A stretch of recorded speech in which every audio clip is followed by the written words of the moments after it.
Bismillahirrahmanirrahim. Assalamualaikum warahmatullahi wabarakatuh. Semoga kita semua senantiasa dalam suasana yang sehat dan berbahagia. Pagi hari ini yang sangat cerah di area alun-alun Kabupaten Polowali Mandar tampak sangat asri dan penataan taman yang indah. Sesuai dengan yang sering saya sampaikan, jangan lupa salawat.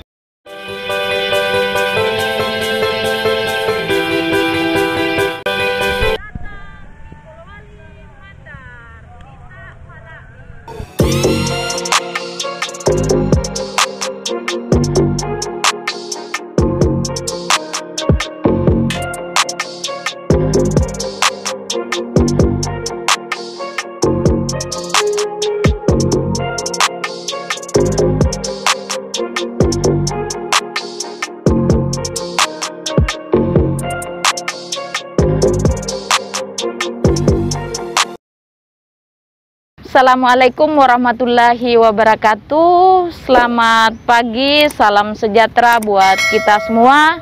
Semoga kita senantiasa dalam suasana yang sehat dan berbahagia. Pada kesempatan yang sangat berbahagia ini, kita ingin sedikit membahas terkait dengan kesiapan kita dalam menghadapi tahapan pemutakhiran data, khususnya dalam persiapan pengawasan, pencocokan, dan penelitian pemutakhiran data pemilihan serentak tahun 2020.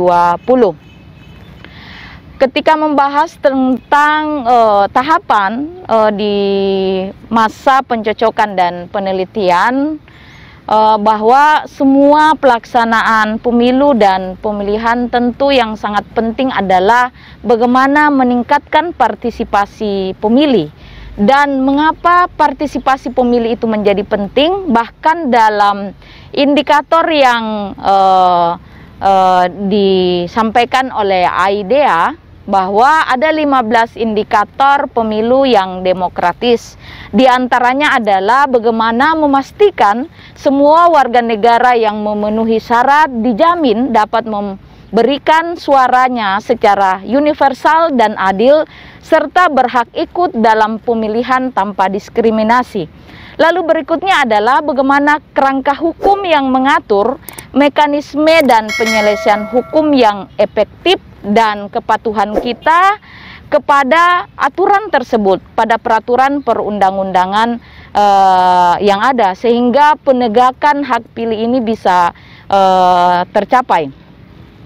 Lalu terkait dengan partisipasi pemilih, karena berbicara terkait dengan pemilihan dan pemilu, sebenarnya bagaimana melihat hak daulah rakyat, bahwa demokrasi itu kan secara sederhana dan menjadi pemahaman kita bersama bahwa kedaulatan ada di tangan rakyat.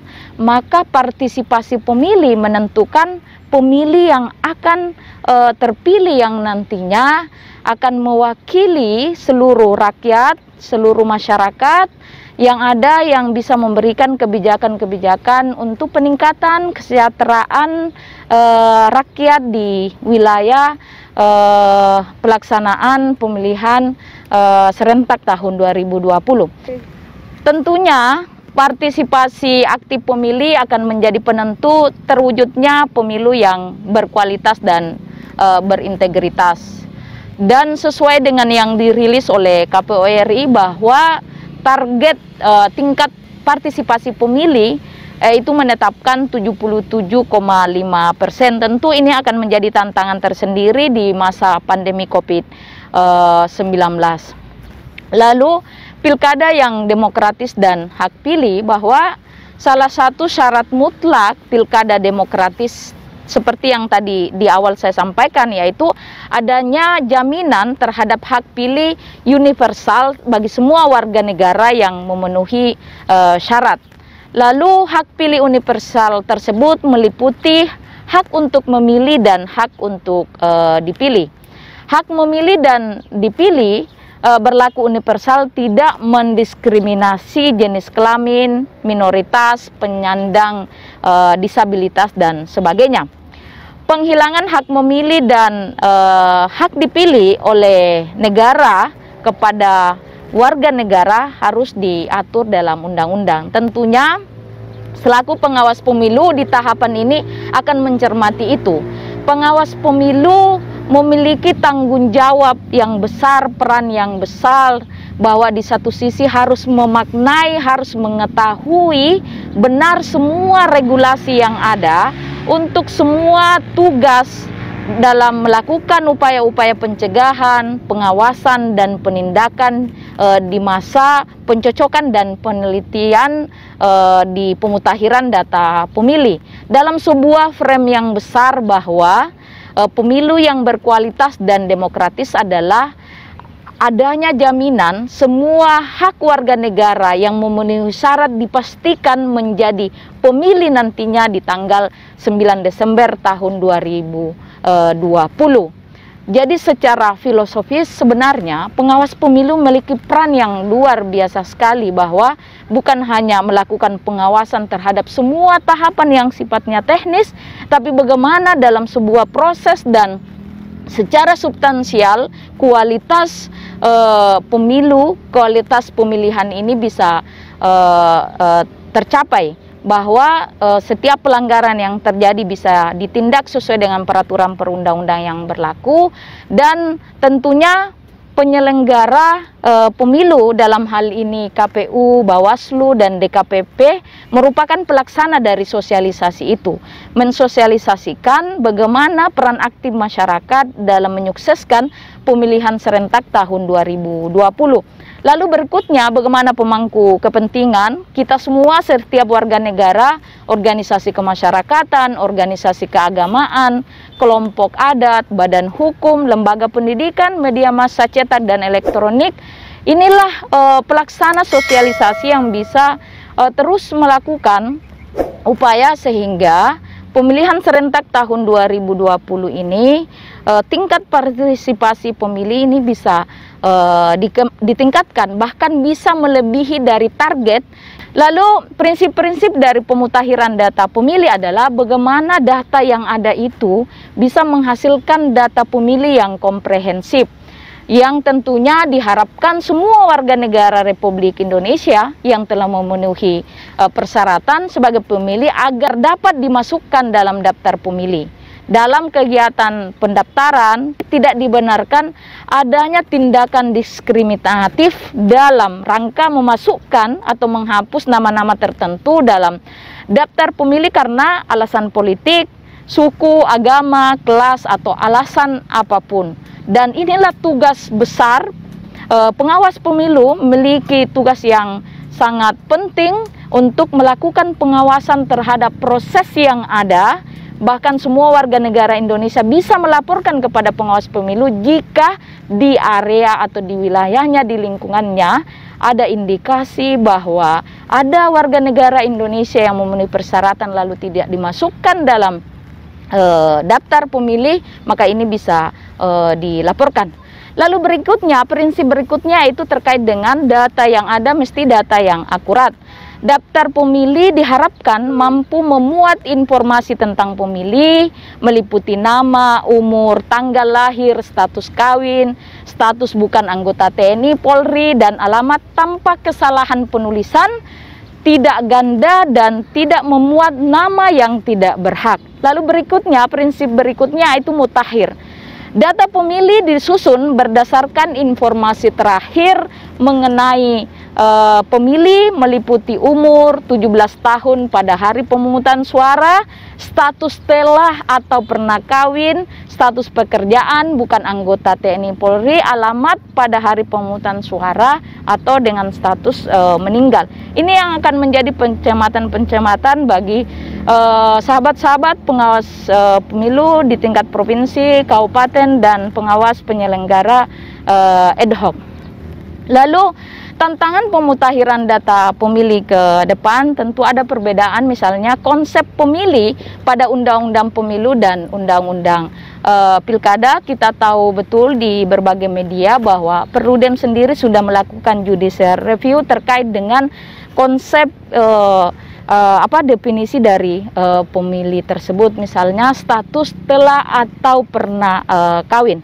Lalu berikutnya kerentanan wilayah dan zonasi masyarakat khususnya di masa pandemi COVID-19 ini, bahwa ada jarak yang physical distancing yang harus menjadi perhatian, bagaimana teman-teman pengawas penyelenggara teknis bisa bekerja dengan baik, dan tentu kepatuhan pada protokol COVID-19 tetap menjadi sesuatu yang penting. Strategi apa yang bisa dilakukan oleh pengawas pemilu dalam pengawasan pemutakhiran data pemilih? Tentu sering saya menyampaikan, yaitu melakukan upaya pencegahan, melakukan sosialisasi peraturan, ada pemetaan potensi kerawanan, melakukan supervisi dan koordinasi antar lembaga, bagaimana peningkatan partisipasi masyarakat dengan berbagai inovasi sosialisasi yang bisa kita lakukan. Berikutnya pengawasan, tentu melakukan pengawasan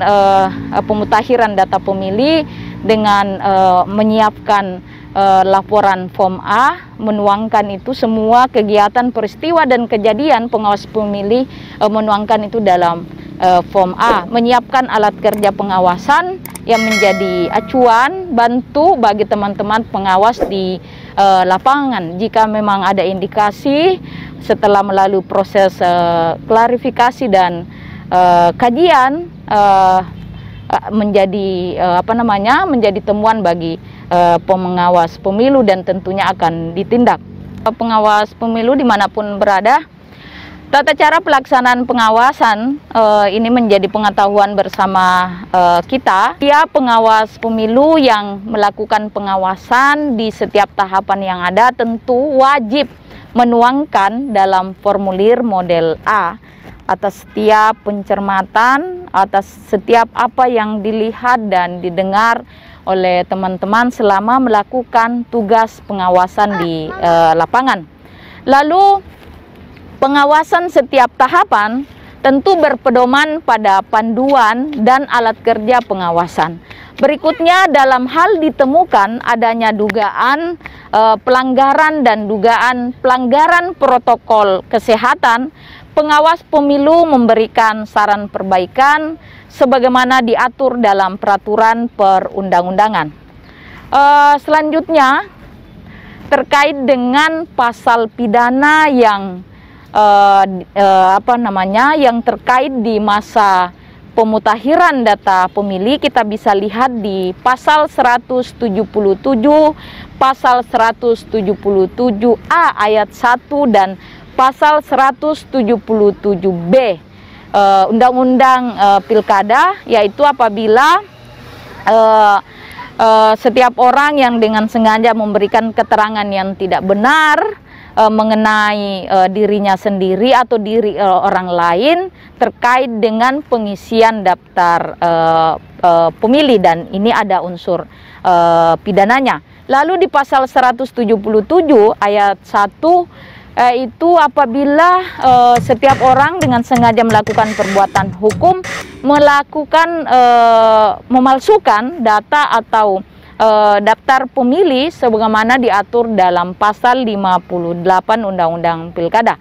Lalu berikutnya di pasal 177B, apabila penyelenggara teknis dalam hal ini anggota PPS, PPK, atau anggota KPU Kabupaten, KPU Provinsi dengan sengaja melakukan perbuatan melawan hukum, tidak melakukan verifikasi dan rekapitulasi terhadap data dan daftar pemilih sebagaimana dimaksud dalam pasal 58. Tentunya ini menjadi warning, peringatan buat kita semua, baik sesama penyelenggara pemilu maupun kepada semua elemen masyarakat yang ada.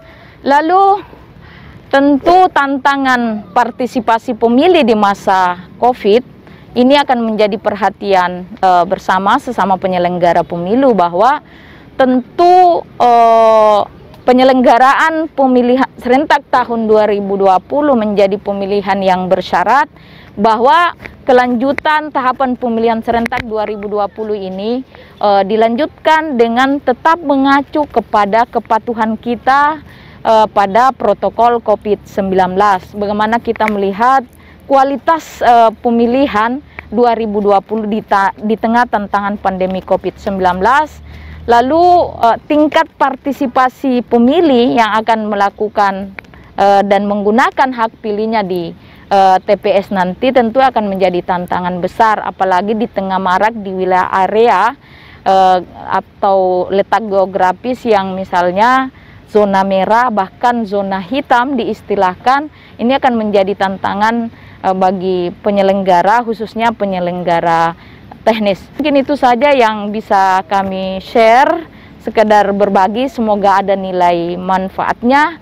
Silakan di like, di komen, dan subscribe. Wassalamualaikum warahmatullahi wabarakatuh.